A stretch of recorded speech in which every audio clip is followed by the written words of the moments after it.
Sir ಹಾಗೇನೆ ಒಂದು ಕೊಡೆನ ಮನೆಯಲ್ಲಿ ಪರ್ಮನೆಂಟ್ ಆಗಿ ಇಟ್ಬಿಟ್ಟಿದ್ರಂತೆ ನೀವು. ಅಲ್ಲ, ಅದು ಕೊಡೆಗಳು ಫ್ಯಾಮ್ಲಿಯಲ್ಲಿ ಅವರು ಫೋಟೋ ನೋಡಿದ್ನಲ್ಲ, ಆ ಕೊಡೆ ಓಪನ್ ಮಾಡ್ತಿದ್ದಿಲ್ಲ ಅಂತ ಹೇಳಿದ್ರು ಅವರು. ಡ್ರಾಮಾ ಮಾಡ್ತಿದ್ವಿ ನಾವು. ಆ ಕೊಡೆ ಬಿಸಿಲು ಬಂದರೂ ಓಪನ್ ಮಾಡಲ್ಲ, ಮಳೆ ಬಂದರೂ ಓಪನ್ ಮಾಡಲ್ಲ. ಆ ಥರ ಕೊಡೆ ಯಾವಾಗೂ ಕಟ್ಟಿದ್ದು, ಅದು ಮೇಲೆ ರೋಲ್ ಸುತ್ತಿದ ಕೊಡೆಗಳು ಕೈಯಲ್ಲಿ ಹಿಡ್ಕೊಂಡು ಡ್ರಾಮಾ ಮಾಡಿದ್ದು ಫೋಟೋ ನಾನು ನೋಡಿದ್ದೆ.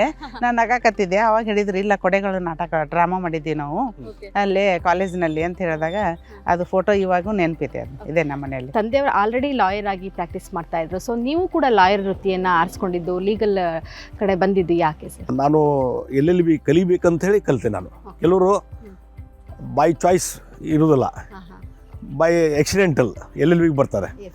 ಆದರೆ ನಾನು ಬೈ ಚಾಯ್ಸ್ ಇದನ್ನು ಕಲಿಬೇಕು, LLB ಆಗಬೇಕು, ಅಡ್ವೊಕೇಟ್ ಆಗಿ ಪ್ರಾಕ್ಟೀಸ್ ಮಾಡಬೇಕು, ಜನರಿಗೆ, ಜನಸಾಮಾನ್ಯರಿಗೆ, ಬಡವರಿಗೆ ನ್ಯಾಯ ಕೊಡಿಸ್ಬೇಕನ್ನುವಂಥ ಉದ್ದೇಶದಿಂದಲೇ ನಾನು ಅಡ್ವೊಕೇಟ್ ಆಗಿದ್ದೆ. ಓಕೆ, ಎಷ್ಟು ವರ್ಷ ಪ್ರಾಕ್ಟೀಸ್ ಮಾಡಿದ್ರಿ ನೀವು?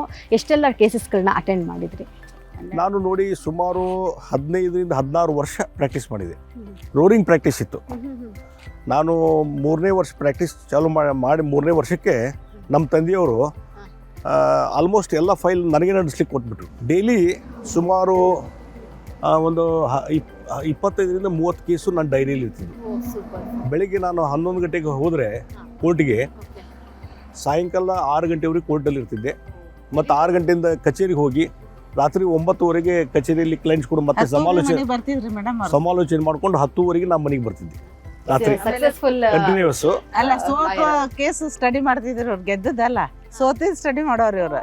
ಸರಿ, ಆ ಟೈಮ್ನಲ್ಲಿ ನೀವು ಸಾಲ್ವ್ ಮಾಡಿದಂತಹ ಯಾವ್ದಾದ್ರು ಒಂದು, ಅಂದರೆ ನಿಮಗೆ ತುಂಬ ಆತ್ಮತೃಪ್ತಿ ತಂದುಕೊಟ್ಟಂತಹ ಕೇಸ್? ಇಲ್ಲೇ ಕಂದಕೂರು ಅಂತೇಳಿ ಒಂದು ಬ್ರಾಡ್ವೇದಲ್ಲಿ ಇವತ್ತು ಒಂದು ಶೋರೂಮ್ ಇದೆ ಇಲೆಕ್ಟ್ರಾನಿಕ್. ಆ ಅಂಗಡಿ ಅವ್ರ ಬಾಡಿಗೆದಾರರು ಮಾಲಕರು ಬಿಡಿಸ್ಲಿಕ್ಕೆ ಹೊಂಟಿದ್ರು. ಮತ್ತು ಲ್ಯಾಂಡ್ ಇದ್ರ ಬಗ್ಗೆ ಡಿಸ್ಪ್ಯೂಟ್, ಮಾಲಕಿ ಬಗ್ಗೆ, ಅದನ್ನ ಅವ್ರ ಪರವಾಗಿ ಗೆದ್ದು ತೋರಿಸಿದ್ರಿಂದ ಇವತ್ತು ನನ್ನ ಅಂಗಡಿ ಉಳಿಸಿದವ್ರು ನೀವೇ ನೋಡ್ರಿ ಅಂತ ಹೇಳ್ತಾರೆ.